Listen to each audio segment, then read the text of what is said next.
Hello students, welcome to the class Unit 6 Optics plus 2 Physics। Topic discuss कर रहे थे बेटा हम वेव ऑप्टिक्स में से। हम अपने लास्ट लेक्चर में जो हमने पॉइंट डिस्कस किया था वो था ड्यूल नेचर ऑफ लाइट के बारे में। सबसे पहले हमने देखा कि न्यूटन ने क्या कहा। न्यूटन ने कहा कि जो लाइट है वो पार्टिकल्स की तरह बिहेव करती है।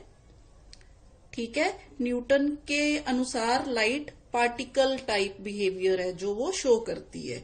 लेकिन हाइगन्स ने इसको बेटा हाइगन्स भी बोल देते हैं, कई इसको ह्यूजेंस प्रिंसिपल भी बोल देते हैं।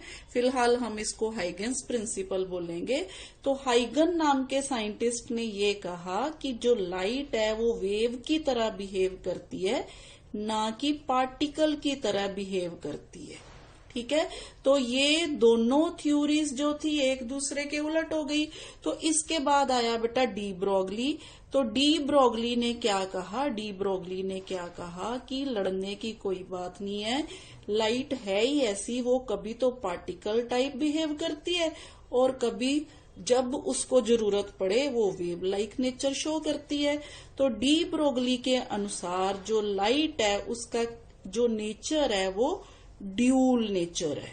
ठीक है, ड्यूल नेचर मीन्स कभी कभी पार्टिकल लाइक और कभी कभी वेव लाइक बिहेवियर है वो जो शो करती है। तो बेटा आज हम जो पढ़ने जा रहे हैं हाइगन्स प्रिंसिपल पढ़ने जा रहे हैं। तो हाइगन्स ने क्या कहा था? हाइगन ने लाइक मैकेनिकल वेव्स उसने कहा था कि जो वेव्स होती है ना उनको मीडियम चाहिए होता है प्रोपेगेट करने के लिए। ठीक है, तो उसने इसका जो जस्टिफिकेशन दिया उसने ये दिया कि चारों ओर ना ईथर फैला हुआ है जो उसने मीडियम कंसिडर किया, और जो वेव्स है ना वो इस मीडियम में प्रोपेगेट करती है।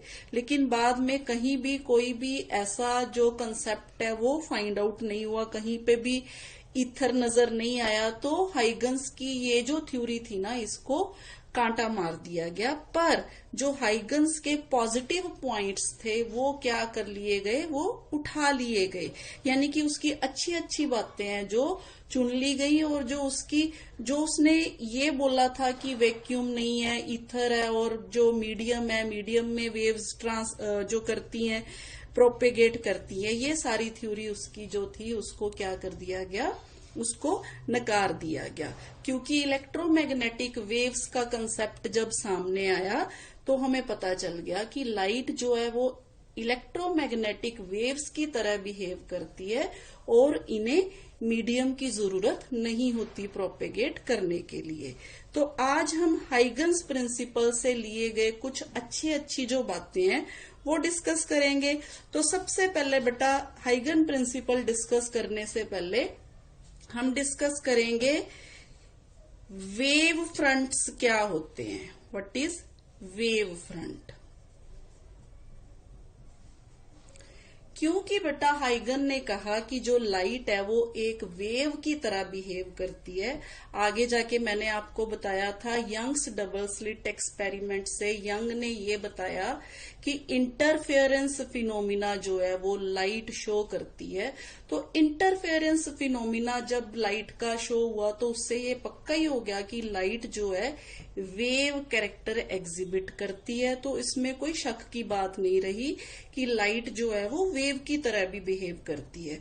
और इसके अलावा बेटा पार्टिकल थ्योरी है जो वो फेल होने का कारण भी ये था कि this model was not able to explain the reason behind the reflection and refraction of light on the surface of liquid. यानी कि लिक्विड के ऊपर रिफ्लेक्शन क्यों होती है या रिफ्रैक्शन क्यों होती है इसके बारे में नहीं बता सकी। इसके बाद बेटा phenomena of light such as interference, diffraction, polarisation, ये जो सारे थे ये could not explained by this model। ठीक है, इसके अलावा बेटा according to this model the speed of light in rarer medium should be lower than that in the denser medium, which is not true.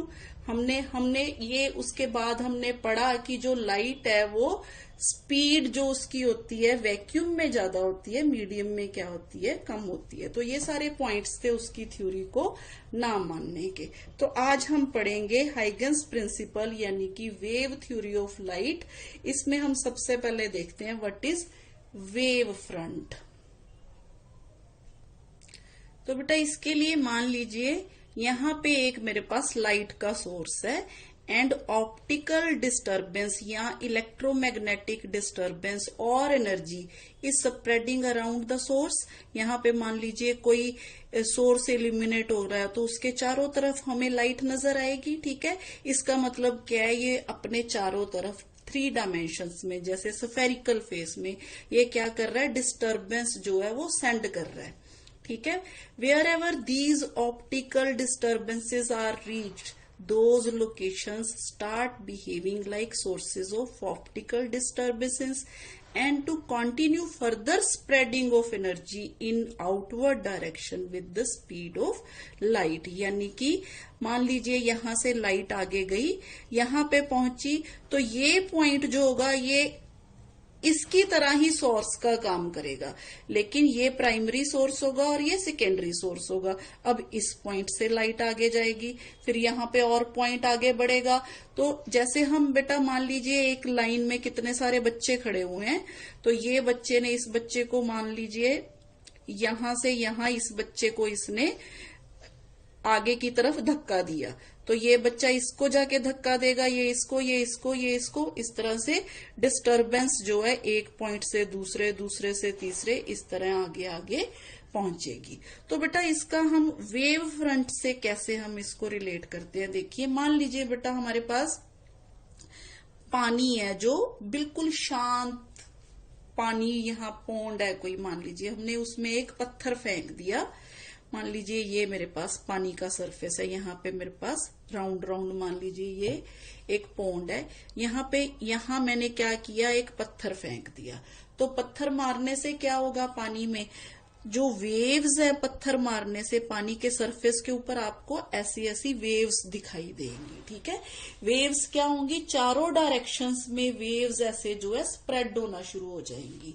तो मान लीजिए बेटा जब वेव स्प्रेड होती है ना, तो वेव की फॉर्म होती है इस तरह से, ये देखिए crust trough, crust trough crust, यानी कि पानी के ऊपर जब आप देखते हो कहीं पे पानी का पोर्शन उभरा हुआ, कहीं पे नीचे, फिर उभरा हुआ, फिर नीचे, ऐसे हमें शो होता है। तो मान लीजिए इसी तरह से बेटा यहाँ पे हमारे पास, ये मान लीजिए हमारे पास पानी में हमने पत्थर फेंका, और पत्थर फेंकने से बेटा ये जो पानी में ऐसी वेव्स बननी शुरू हो गई, मान लीजिए ऐसे, इस तरह से ये वेव्स बननी शुरू हो गई। इसी तरह से मान लीजिए इस तरफ ये वेव बननी शुरू हो गई, ठीक है। इसी तरह से मान लीजिए इस तरह ये वेव बननी शुरू हो गई, तो इसी तरह से मान लीजिए ये वेव बननी शुरू हो गई। इसी तरह से सारी तरफ से एक जैसे, अगर यहां से क्रस्ट शुरू हुआ तो हर डायरेक्शन में क्रस्ट जो शुरू हो गया, ये देखिए इस तरह से। तो बेटा अब अगर मैं ये जितने भी क्रस्ट है या जितने भी ट्रफ हैं, इन सारे पॉइंट्स को आपस में ऐसे करके ये सारे जो इनका मैक्सिमम हाइट है इन सबको मिला दूंगी, तो यहाँ पे क्या बन जाएगा, एक सर्कल बन जाएगा। इस पॉइंट पे यहाँ पे क्या बन जाएगा, एक सर्कल बन जाएगा, जो कि सोर्स से सेम दूरी पे पॉइंट्स को मिलाने से बन रहा है, ठीक है। तो इस सर्कल को, इस जो ये है, ये वाला सर्कल बन रहा है, इसको हम क्या कहते हैं, वेव फ्रंट कहते हैं, ठीक है। जैसे अब मान लीजिए ये सारे पॉइंट्स है, ये वाले सारे पॉइंट्स, ये वाले, ये सारे पॉइंट्स को जब मैं आपस में मिला दूंगी तो क्या बनेगा, एक सर्कल बनेगा। इस सर्कल को हम क्या कहते हैं, वेव फ्रंट कहते हैं।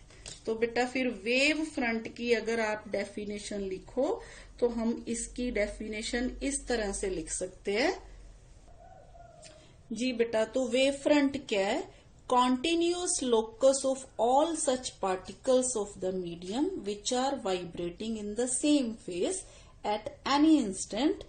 Thus, a wavefront is a surface of constant phase. The speed with which the wavefront moves outward from the source is called speed of the wave. जैसे बेटा यहाँ पे ये पार्टिकल है जो सोर्स है डिस्टरबेंस का, तो यहां से देखिए ये सारी वेव्स उठनी शुरू हुई।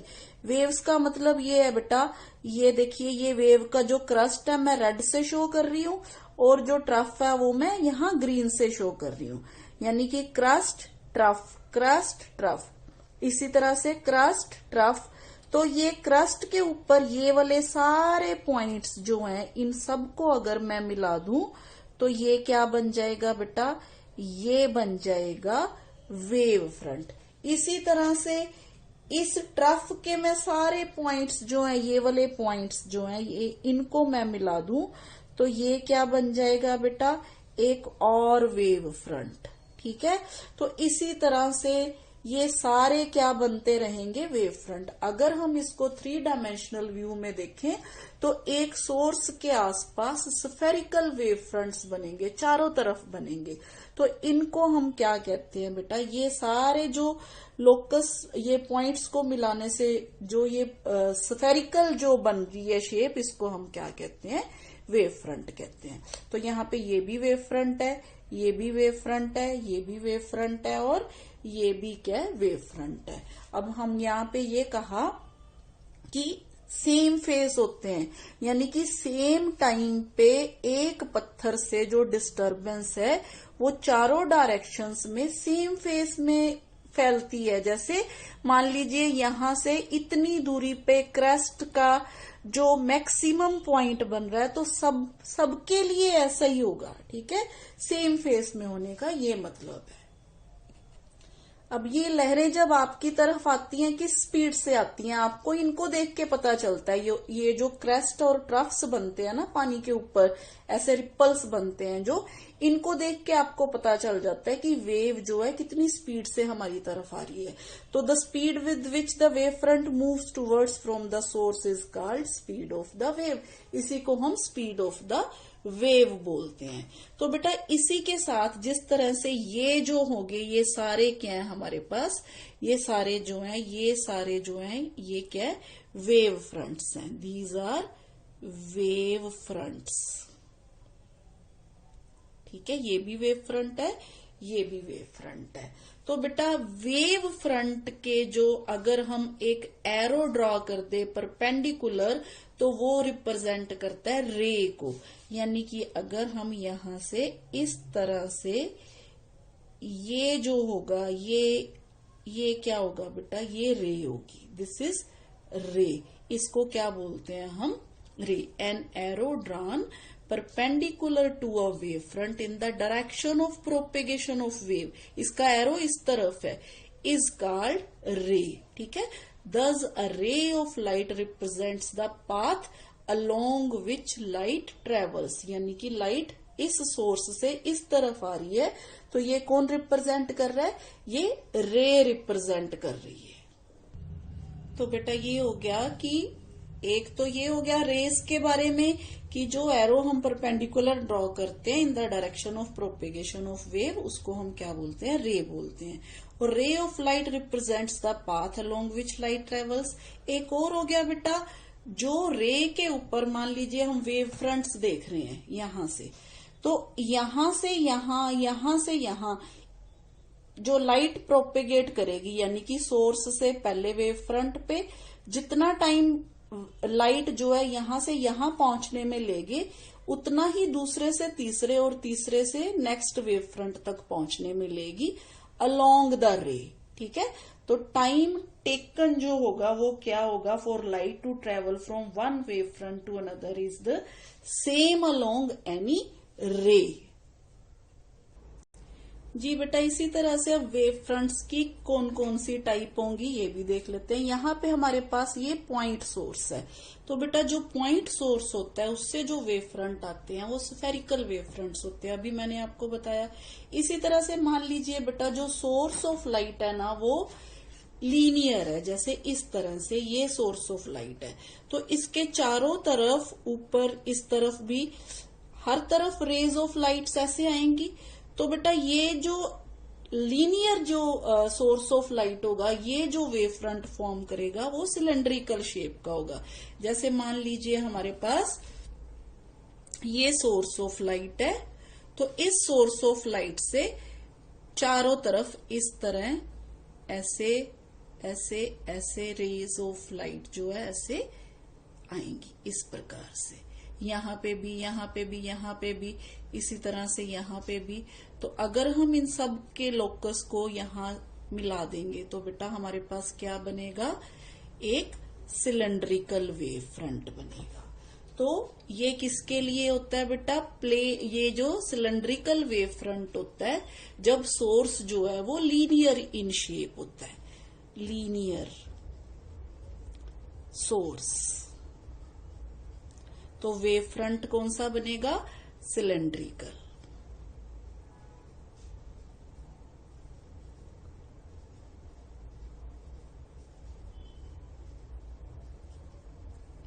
ठीक है बेटा, ये हो गया सिलेंड्रिकल वेव फ्रंट। इसी तरह से बेटा प्लेन वेव फ्रंट होता है। प्लेन वेव फ्रंट का मतलब है जब हम किसी भी सोर्स से दूर जाते हैं, जैसे ये देखिए मैं इस सोर्स से दूर चली गई, यहाँ पे सर्कल जो है ज्यादा जो है उसका जो कर्व हो रहा है, कर्वेचर जो है उसका जैसे यहाँ ज्यादा मुड़ रहा है। जैसे जैसे दूर जाते जाएंगे, अगर मान लीजिए मैं ये इतना पोर्शन इसका कंसिडर करूं तो ये मेरे को ऐसे लगेगा जैसे प्लेन है, यहाँ पे कर्व नहीं है। ठीक है, इसी तरह से सोर्स से जैसे जैसे हम दूर जाते जाएंगे तो हमें वो प्लेन की शेप में नजर आएगा। तो प्लेन वेव फ्रंट जो होता है वो small portion of such A wave front होता है at a large distance from the source. ठीक है, तो प्लेन वेव फ्रंट जो होगा उनकी शेप कैसी होगी, फिर ये जो होगी बेटा प्लेन वेव फ्रंट्स की शेप होगी, ये प्लेन वेव फ्रंट, ये इसी तरह से ये भी है प्लेन वेव फ्रंट, इसी तरह से ये भी है जो प्लेन वेव फ्रंट, और जो रेज होगी वो इस डायरेक्शन में होंगी, ये रेज है सारी। ठीक है, तो ये सारे क्या है हमारे पास, प्लेन वेव फ्रंट्स, और ये जो है रेज है, रे ऑफ लाइट। जी बेटा मान लीजिए ये इसी तरह किसी सोर्स में से ये पैरेलल रेज आ रही हैं, ये कन्वर्ज हो रही हैं एक पॉइंट पे आके, और ये इस पॉइंट से डाइवर्ज हो रही हैं।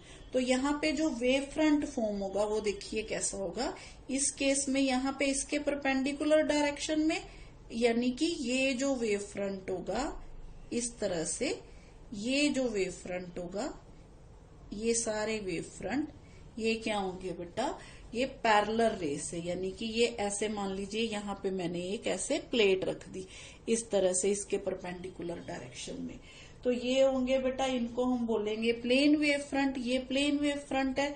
इसी तरह से यहाँ से जो वेव फ्रंट होंगे वो इस तरह से होंगे, ये इस तरह से होंगे।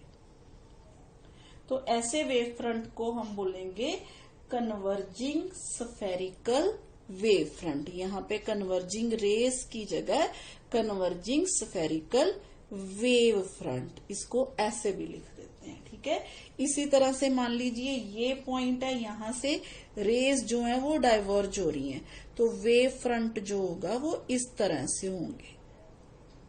तो इनको क्या बोलेंगे हम, डाइवर्जिंग स्फेरिकल वेव फ्रंट, या इसको हम स्फेरिकल वेव फ्रंट, ये होंगे बेटा हमारे पास डाइवर्जिंग। ठीक है, तो ये हमारे पास कन्वर्जिंग स्फेरिकल वेव फ्रंट, इसको इस तरह से भी लिख देते हैं। Spherical wave front means spherical wave front, यहाँ पे कन्वर्जिंग, यहाँ पे डाइवर्जिंग।